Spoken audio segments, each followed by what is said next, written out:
Welcome to the Mundus Fractura Lore Guide. This week on Lore Guide, we will take a look at Mundus Somnium, the world of dreams. As one would expect by now, dreaming on Mundus can be fundamentally different than in most places in the cosmos.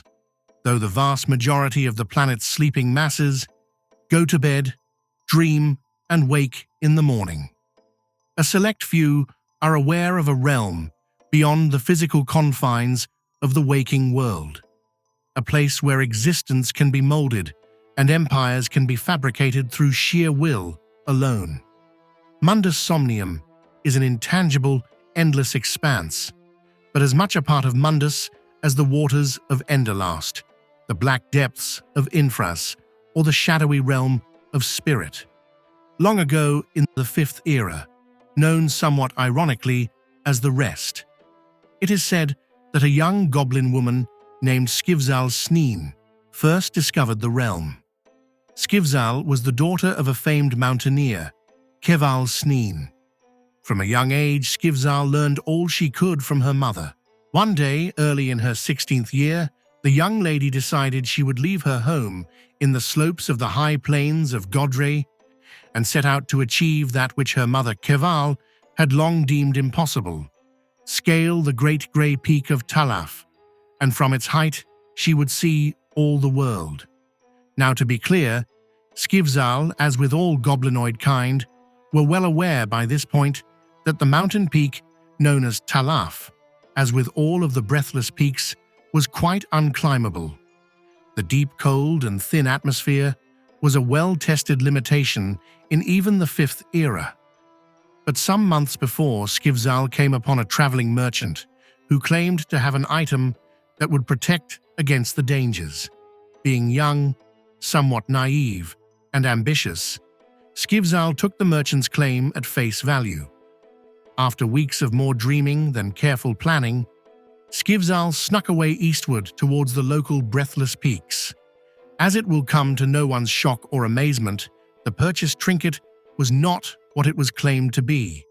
Rather, the surprisingly weighty item, what seemed to be a ram's horn carved from lead, provided a minor magical warming effect and gave the user the respiratory constitution of a Goliath.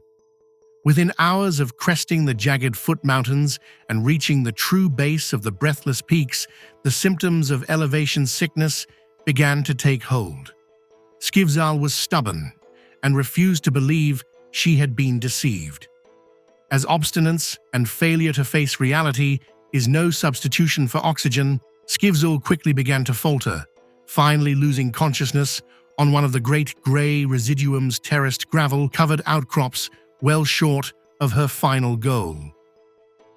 Skivzal's eyes fluttered open, and before her lay a blue field of tallest grass made of warmest spaghetti, and the great pasta field spoke. "Skivzal," it said, "you are dead, and everyone is going to steal your stuff." The young woman laughed, and as she did, she could feel a cold stone in her hand. There, in her small hand, was a palm-sized shard of what seemed to be some type of residuum. It flickered in and out of her field of vision and glowed with what she later called a color out of space. In the crystal, she could make out the body of a goblin woman who wore clothes that looked like hers. The woman lay still on a gravel-covered residuum terrace, and in her hand was a small grey residuum crystal not dissimilar to the gravel on the terrace. The truth is, Skivzal had accidentally, in her fading moments of consciousness, grasped a shard of dream residuum, or now more commonly known as dream crystals. In the realm of the real dream residuum presents as primordial or grey residuum, and it is impossible to distinguish from normal inert grey residuum. In the realm of dream, however, it presents as a partially physical crystal with a shifting, unrecognizable color. These dream crystals are the only known matter that fully exists in both dream and reality. Though they are easily identified while in Mundus Somnium, dream crystals are all but impossible to locate in the real world. Typically made into pendants, dream crystals allow users to lucid dream, gain experience, skills, and retain them. The crystal gives the user an awareness of true time while in the dream realm and the status of their real self. They allow the wielder to stay asleep indefinitely or wake at any time. But most importantly of all for Skivzal, the crystals set the user's real-world body into a type of suspended animation. Though this will not protect from predation or physical damage, but it does stop all biological function and degradation from the elements. Akin to, but still different, from the state of dismissible magical petrification. For 5 months in the real and countless lifetimes in the dream realm, Skivzal explored the realms of Somnium, gaining fantastical powers, building nations, and more than I could ever relate here. Until the day that her mother, Keval, finally located and woke her. A harrowing tale in itself, but for another time. Suffice to say, the women returned safely home.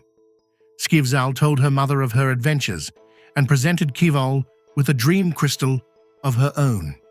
In fact, the young woman had collected enough crystals in her travels for all the goblins of Godry. Today, in the 15th and Common Era, the fabled goblin tribes of Godry have all long vanished.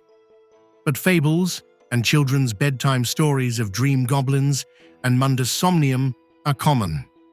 And if you should look deep in the archives of Mundus, in books near forgotten, in the temples of the sleeping gods or the lords of dream, you will find the fables are true. But the real hurdle is, can you find a dream crystal? That is all for this time. I hope you have enjoyed this episode.